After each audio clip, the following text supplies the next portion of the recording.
being young. It's fun. It's better than being old. I'm really not looking forward to getting old.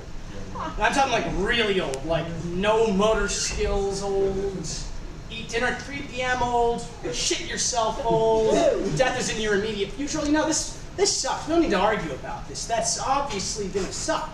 So I've got a plan. I am going to take up hard drugs. I think it's a good plan. It's like, I know you're thinking, like, oh, Peter, but all those long, fruitful years, just gonna throw them away for drugs. Well, you know, if my life's already been long and fruitful, it's time to take that fruit, make drugs out of it, and ride the fucking dragon, okay? It'll be fun. I mean, like, when I say hard drugs, I mean, like, you know, all that stuff that you see those shocking commercials for, so like, you know, heroin, PCP, ketamine, the good stuff. That's a big one. I'm definitely doing that. And so, like, you know, I know you might be thinking, well, Peter, what about all the, you know, your last years with your family? You want to give those up just for drugs? And all right, so first off, like, what am I giving up?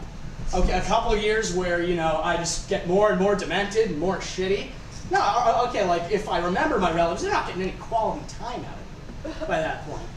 So what am I gaining here? I am giving them a whole new set of awesome memories. I mean, think about it, okay? I want my grandkids to be able to say, hey, remember that time at graduation when Grandpa Peter came down and he was tripping balls? Oh, that was so much fun. Remember when he tried to dunk his head in the punch bowl because he thought it was a pensieve from Harry Potter? I hope they still get Harry Potter references in the future. That would be ideal. And you know, also, this does give my relatives more incentive to visit me.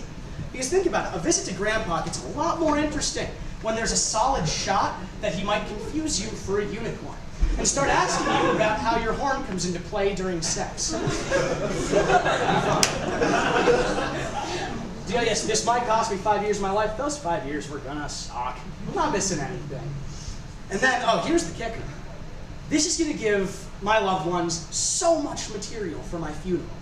All right, just think about it. So not only do they have the rest of my life, which is, you know, obviously gonna be awesome, they also have this insane, like, finale to it, of all the crazy shit I'm doing while I'm on these awesome drugs that I've never tried. But, you know, that's enough about my bright future. I'd like to go back in time a bit to 2007, summer.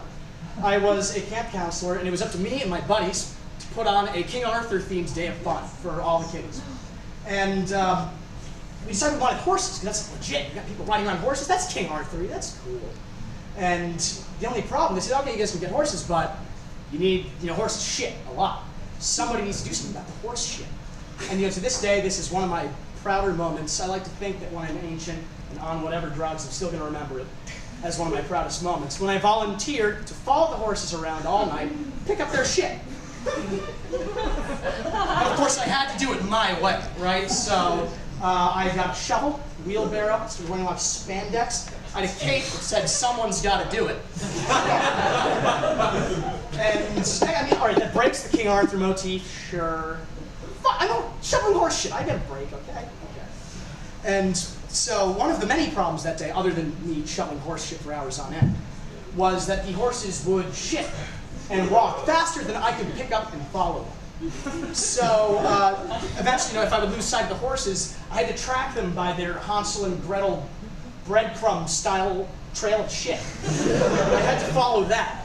And, you know, still, that wasn't fast enough. So, you know, I always had to, like, be asking people, hey, have you seen any horse shit? They're like, oh, yeah, there's 4 piles on the soccer field. Awesome. And, of course, you know, the kids thought it was hilarious because, to a kid, what is funnier than seeing a guy dressed up like a superhero shoveling horse shit? And then, so at the end of the day, we're taking the horses back. And they decided to give me a fawn for, well, they shit like 5 times on the way. So I got to pick those up, and I get lost on the way back, and I end up walking just straight through the girls' camp. You know what it's like asking a 9-year-old girl for directions to the stables when you're dressed in spandex, a cape, and have a 4-horse full day's worth barrel of wheels of horse shit? That's exactly how you think it is. It sucks. But what my actually here's the kicker to that story. I wrote my college essay. That's true. I wrote my college essay on that. Somebody in the admissions department saw that and thought, this guy.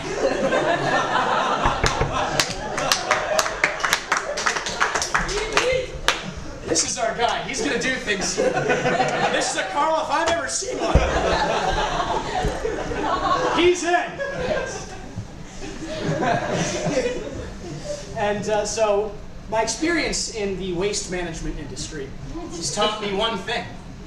It's that the word manure is one of the most beautiful words in the English language. I mean, if you manage to divorce it from its real meaning, manure, it sounds French, distinguished, classy. You know, I think it's a shame that some asshole, no pun intended, decided that it should mean animal shit. I think that's not fair to manure. Just think about it, put manure, feel it in your mouth. It sounds great. I think it could have been a much better word. Like, for instance, it could have meant scarf. You know, that could work. Like, oh, Gwendolyn, that's a lovely manure you're wearing. Is that silk? I think it was cashmere, actually. And then I think it could have been a verb, too. Oh, man, I can't talk to that girl. I'm too nervous. No way, bro. Just have confidence. Manuring yourself.